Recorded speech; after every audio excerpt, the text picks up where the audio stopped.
আসসালামু আলাইকুম। আপনারা সকলে কেমন আছেন? আশা করি সকলে অনেক ভালো আছেন। আমি সবসময় আপনাদের কাছে এরকমভাবে খোঁজখবর নেই, জানি না কার কেমনটা লাগে। মানে আমি যেভাবে কথা বলি সেটাই আমার অভ্যাস হয়ে গিয়েছে, আমি ঠিক ওইভাবেই কথা বলি। তো এই যে সকালবেলা উঠে অনেক কিছু কাজ করে ফেলেছি, তারপরে একটু ধোয়াধাই করতেছি। আর আমার এই আজকে ধোয়াধাই দেখানোর আরেকটা উদ্দেশ্য হচ্ছে হাতে মেহেদি, মেহেদি পরলাম এত শখ করে, কিন্তু কোনো কাজ কি বলবো, করার তো কেউ নেই, নিজেকে করতে হচ্ছে। আর মেহেদি উঠে যাচ্ছে, এত যে খারাপ লাগতেছে যে মেহেদিগুলো শখ করে পরলাম বা এত কষ্ট করে আমার জাটা পরিয়ে দিল, মেহেদি আর হাতে থাকতেছে না। ওরা যাওয়ার পর পুরা বাসার কাপড় চুপড়, আপনার বেডশিট, দুইটা ঘরে বেডশিট, আরও পরনের কাপড় চোপড় যা ছিল সব কিছু একদম ক্লিন করেছি। হাতের মেহেদি টিকতে হয়তো 1 সপ্তাহ, 4 দিনে উঠে যাবে। আমার এতটা খারাপ লাগতেছে, বলতেছি কাজ করার আর ইয়ে হচ্ছে না, সময় যাচ্ছে না। এত হাতে শখ করে মেহেদি পরার পরও কি করব, আর কাজ করতেই হবে, কাজ ছাড়া কি উপায় আছে? তো সব কিছু কমপ্লিট করে পুরা বাসাটা আপনাদের সঙ্গে শেয়ার করতেছি। বেশ কয়েকদিন ধরে বাসাটা আপনাদের সঙ্গে শেয়ার করা হচ্ছে না। আর এই যে এই ফিল্টারটা নতুন আমরা কিনেছি, আগে আমরা পানি ফুটিয়ে খেতাম। তো ফুটানো পানি অনেক সময় দিয়ে রাখলে মনে থাকে না, যেহেতু সাপ্লাই গ্যাস, ভাবলাম ফিল্টার না কিনে ফুটেই খাই। তো একটু স্বাস্থ্যকর পানি পাওয়ার জন্য আপনাদের ভাই বলতেছে ফিল্টার কেনাটাই উত্তম। তো হাতে সেরকম টাকা ছিল না, যার কারণে কেনা হয়েছিল না। ওই যে ইন্ডাকশান কেনার কথা ছিল, তো ইন্ডাকশান না নিয়ে আমি ফিল্টার আর ডাইনিংয়ে যে ফ্যানটা, সেই ফ্যানটা আমরা লাগিয়েছি। তো একটা টাকা বাঁচিয়ে আর একটা করে ফেললাম, প্রয়োজনীয় যেইটা সেইটা। তো এখন এগুলো সব কিছু দেখানোর পর এখন চলে যাব রান্নার জন্য। তো রান্না করব কুচি চিংড়ি, কুচো চিংড়ি, ছোটো চিংড়ি, যেটা জাল মাছ। আমাদের কিন্তু গ্রাম্য ভাষায় জাল মাছ বলে, অনেক বরিশাল্লা, অনেক অনেক ভাষায় ইসা মাছ, এসে অনেক ভাষা আর কি আছে, আমি হয়তো নিজেরই মুখে আসতেছে না। তো আমরা আবার জাল মাছ বলি। তো এই জাল মাছগুলো দিয়ে আজকে আমি বেগুন আলু রান্না করব। আর এখানে হাঁসের ডিম আপনাদের ভাই গতকাল রাতে নিয়ে আসছে, তো সে হাঁসের ডিম দিয়ে কচু ঝোল করব, কচুও নিয়ে আসছে। আর এই যে কাচ্চি বিরিয়ানি আপনারা দেখেছেন গত পর্বে, সেই কাচ্চি বিরিয়ানিটা আমার ছেলের জন্য ফ্রিজিং করেছি। ও চাইলেই দিতে হবে, বলতেছে আম্মু অল্প দিয়ে হবে না, অনেক রান্না করতে হবে যাতে আমি বেশি দিন খাই। তো যার কারণে কাচ্চি বিরিয়ানিটা রান্না করেছি এবং ওরে খাওয়াইছি। আর যতটুক ছিল ওর জন্য ফ্রিজিং করে রেখেছি, যখন চাইবে তখন বের করে দিব।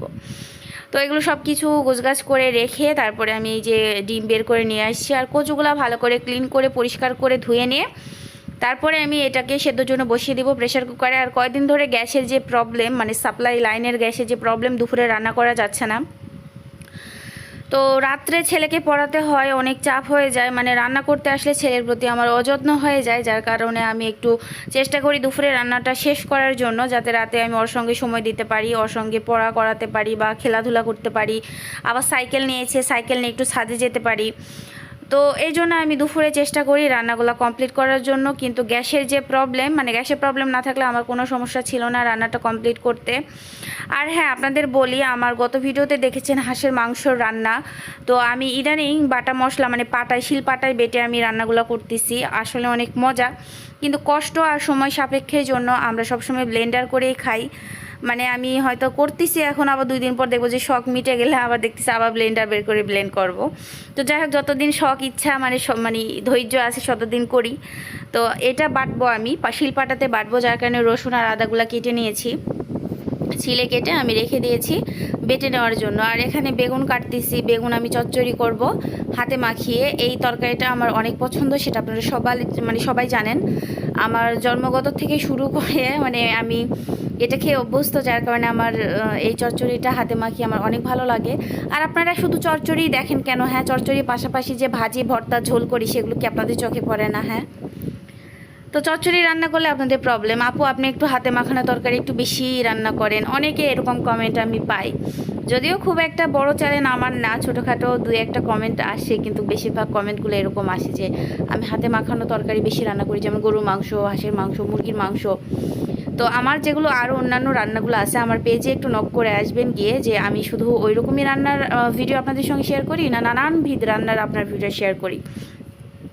তো আমার বলার আর কিছুই নাই। আমার শুরু থেকে যারা আমার সঙ্গে আছেন, যারা আমার সঙ্গে এতদিন আগে পিছিয়ে আছেন, তারা জানে যে আমি কি খেতে বেশি পছন্দ করি, কি রান্না আমি করি না করি, কি খাই না খাই, সব কিছু আমার জানে তারা।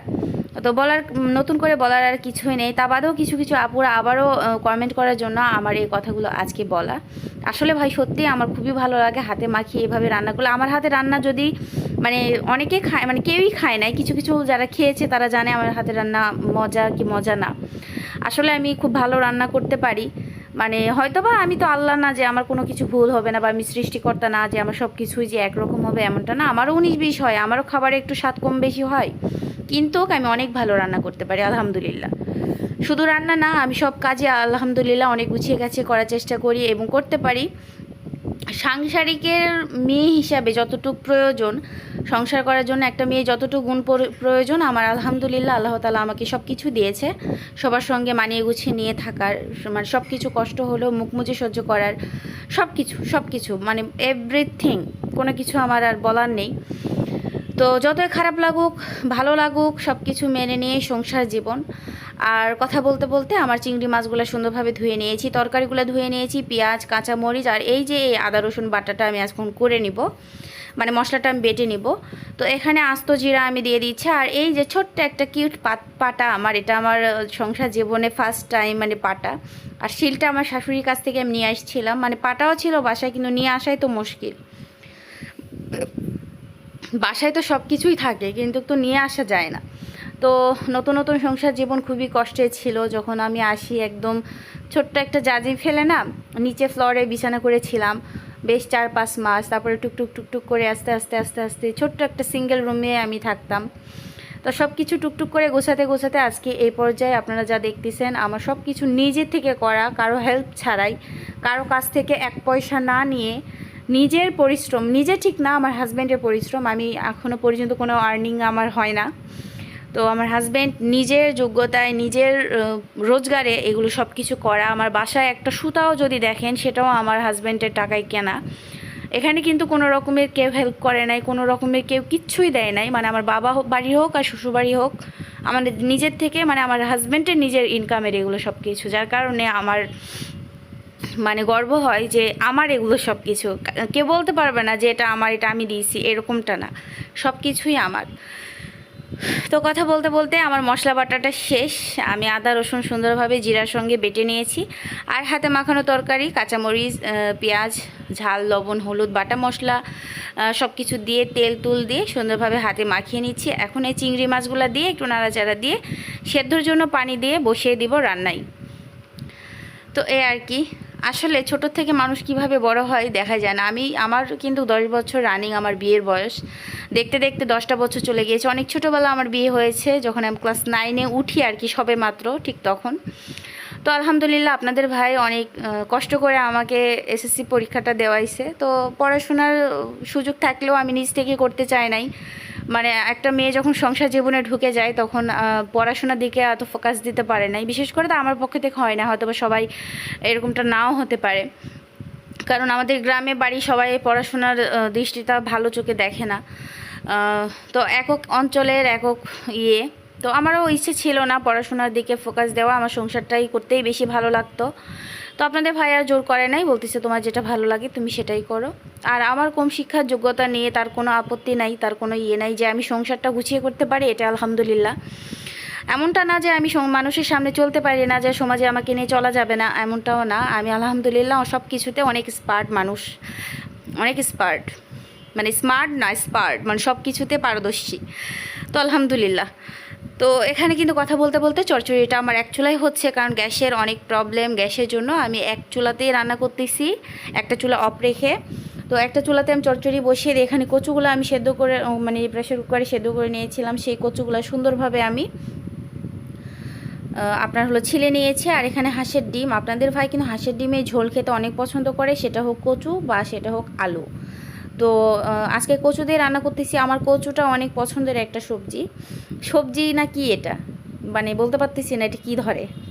তো এই খাবারটা আমার খুবই ভালো লাগে, কচুর চচ্চড়ি, কচুর ঝোল, কচুর মানে কি বলে ভর্তা মানে সব কিছু আমার খুব পছন্দ লাগে। নরম তো, মানে একদম মেখে মুখে দিলে টুক করে চলে যায়, কষ্ট করতে হয় না, এরকম আর কি। তো কি আর করার, তো পছন্দ, যার কারণে আপনাদের ভাই মানে আমার যেটা পছন্দ, আমার বাচ্চার যেটা পছন্দ, মানে আমার বাবুটার যেটা পছন্দ বা বাড়ির সদস্যর পছন্দ, ও যদি দেখে সেইটা তার চোখের সামনে আসে, নেওয়ার যদি তার কাছে টাকা থাকে, সেটা যত দামি হোক না কেন বা যত মূল্যবানই হোক না কেন, সে সেটা নিয়ে আসে আমাদের জন্য। আর এখানে চচ্চড়িটা কথা বলতে বলতে হয়ে গিয়েছে। আর এখানে আমি কচুর ঝোলে ফোড়ন দিচ্ছি। তো গরম মশলা, আস্ত জিরা, তেল এগুলো দিয়ে সুন্দরভাবে ফোড়ন দিয়ে এখানে আমি পেঁয়াজ, কাঁচামরিচ সুন্দরভাবে ভেজে নিচ্ছি। তো ভাজা হয়ে গেলে সামান্য একটু পানি দিয়ে, যেন মশলাটা পুড়ে না যায়, যার কারণে সামান্য একটু পানি দিয়ে দিলাম। পানি দিয়ে দেওয়ার পর লবণ, গুঁড়া মরিচ, হলুদ গুঁড়া, তো এগুলো দিয়ে দেওয়ার পর বাটা মশলা স্কিপ করেছি। বাটা মশলাটা আসলে আমার মনে ছিল না, বাটা মশলা পরে আমি অ্যাড করেছি, অবশ্যই আপনাদের সঙ্গে শেয়ার করব।